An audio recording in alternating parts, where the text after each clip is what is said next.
tu habitación. Sentí tus manos que están tocando. ¿Cómo se siente? ¿Cómo te sentís? Sentí. De nuevo sentí los latidos de tu corazón. Sentí tu abdomen. Sentí tus piernas. ¿Estás totalmente apoyado? ¿O hay alguna parte que ha quedado en el aire? Sentilo, no califiques, sentilo. ¿Cómo te estás sintiendo? Sentí como con la sabiduría se arrastran miedos, preocupaciones y pensamientos negativos. Sentí tu energía como va fluyendo en tus piernas y va subiendo a tu abdomen, a tu plexo solar, a tu pecho, a tus brazos, a tus manos, a tu cuello, a tus hombros, a tu cabeza, a tu cara. Tus piernas tienen energía, vida. Tu pecho tiene vida y energía. Tus brazos tienen vida y energía. Tus manos tienen vida y energía. Tu cuello tiene vida y energía. Tus hombros tienen vida y energía. Tu cabeza tiene vida y energía. Tu cara tiene vida, tiene energía. Sentís tu energía y tu vida en todo tu cuerpo. Te habitas. Te sentís profundamente refrescado, refrescada, repleta de vibrante energía. Te sentís vivo, sentís. Sos energía. Sentís tus ojos cerrados, seguís respirando.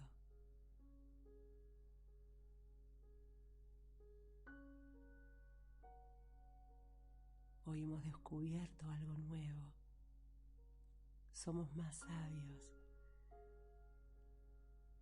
Estamos elevándonos en conciencia, vibrando en amor, comprendiendo el amor. Seguimos tocando el cielo con nuestras manos.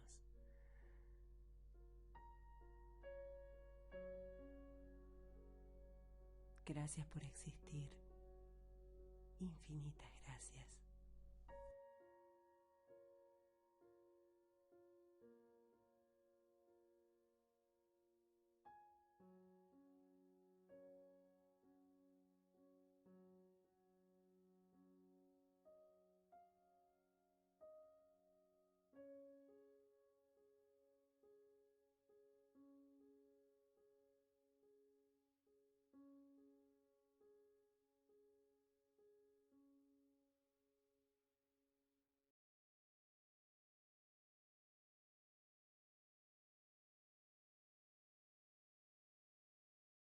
El Servicio de Transcripciones de la Voz de Alemania presenta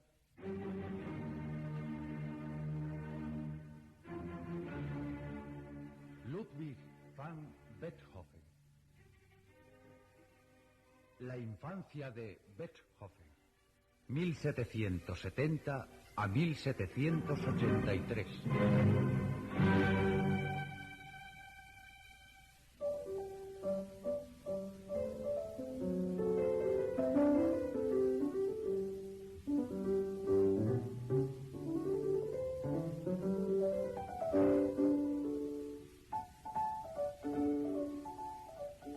El día 16 de diciembre del año 1770, en una pequeña y por aquel entonces insignificante ciudad alemana a orillas del Rin, llamada Bonn, vino al mundo Ludwig van Beethoven.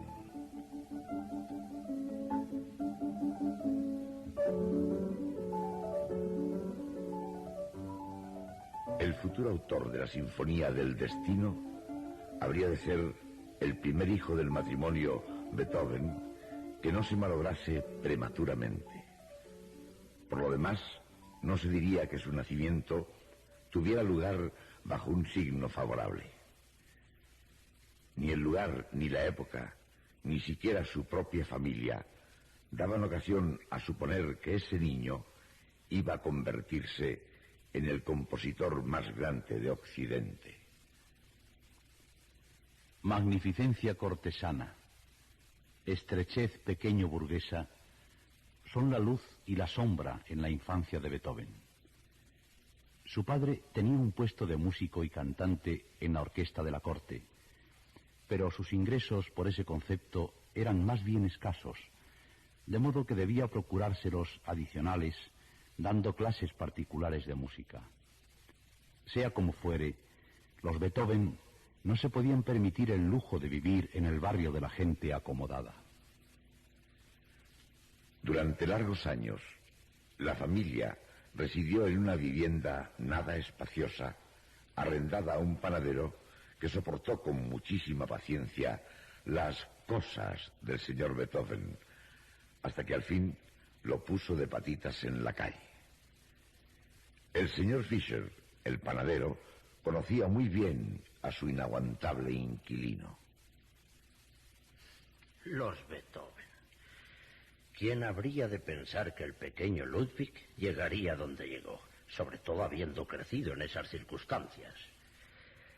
No tengo nada contra sus padres, me pagaron siempre puntualmente el alquiler y el pan. El padre cantaba en la orquesta de palacio, en los servicios religiosos y en la ópera. También tocaba el violín. Siempre vestido de seda y terciopelo, pero aquí entre nosotros, nuestra comida no tenía nada que envidiar a la suya. Y si no fuera así, ¿cómo es que el pequeño Ludwig se dedicaba a robarnos los huevos que ponían nuestras gallinas y a veces a bebérselos de un trago en el mismísimo corral? Así, los muchachitos Beethoven pasaban hambre. Por cierto, que a Ludwig siempre lo llamamos Luigi. Un día llevó su descaro a robarnos la mejor de nuestras gallinas. La engatusó con granos de maíz y se la llevó a su casa. Así nomás. Pueden figurarse que le dije todo lo que se me vino a la cabeza. ¿Y saben qué me respondió? ¡Maestro! La ley dice que está prohibido dejar sueltas las aves de corral. La que no está en el corral cuenta legalmente como silvestre. Y le juro que su gallina era una silvestre de lo más tierna. ¡Ah, tú, maldito español! ¡Acabarás en la horca! Sí, le llamé español, se lo decíamos todos, a causa de su piel muy morena. El pelo como el azabache. Los ojos oscuros y pequeños.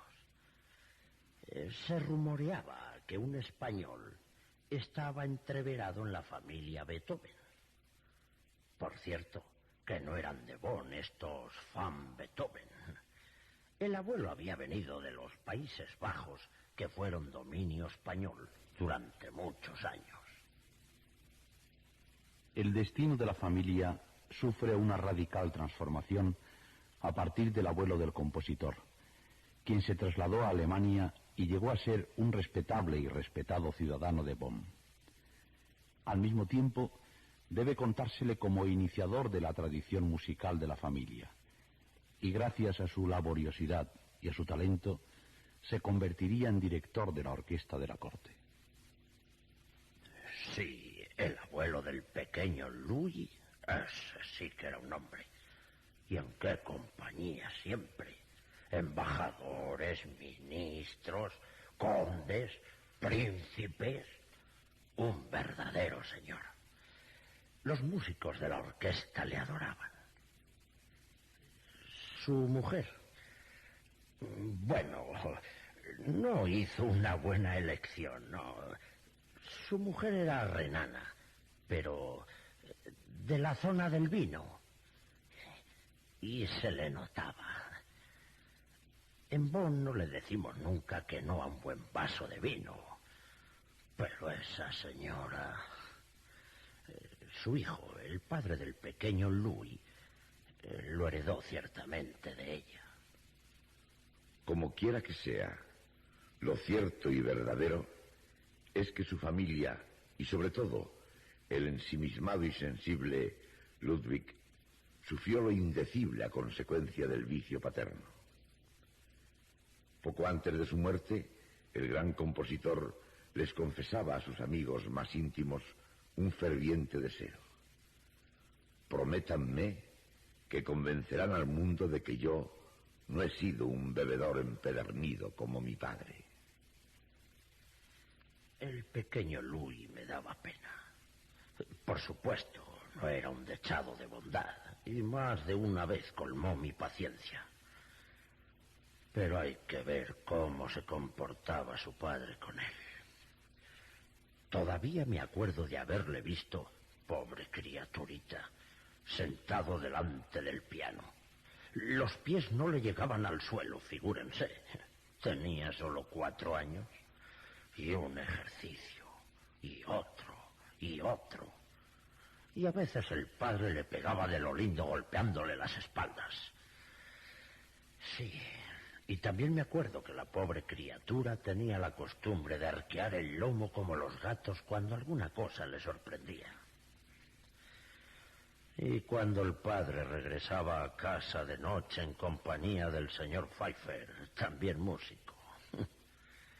El señor Pfeiffer vivía con los Beethoven y les pagaba dando lecciones al pequeño Louis. Cuando regresaban los dos de noche...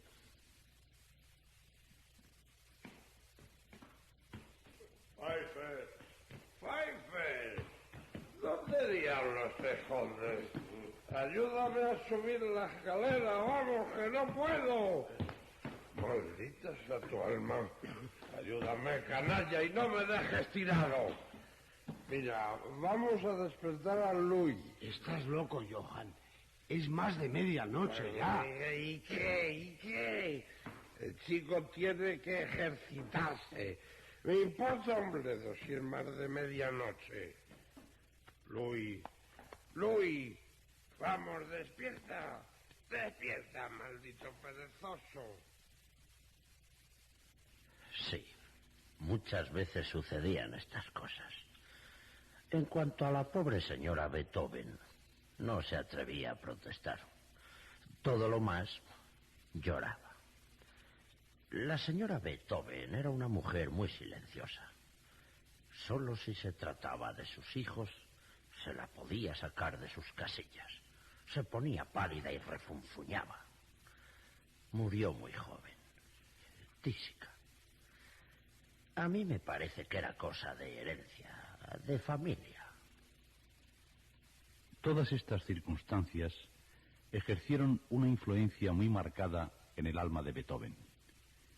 No era solo que temiese morir tuberculoso, como murió su madre. También la dureza y el despego de su padre arrojaron sombras sobre la vida del compositor y endurecieron su carácter. Solo así pueden explicarse la poco menos que insoportable testarudez suya, su brusquedad sin freno, su constante y enfermiza desconfianza, su desasosiego, su melancolía, su indefensión y el grotesco desorden en que vivía siempre.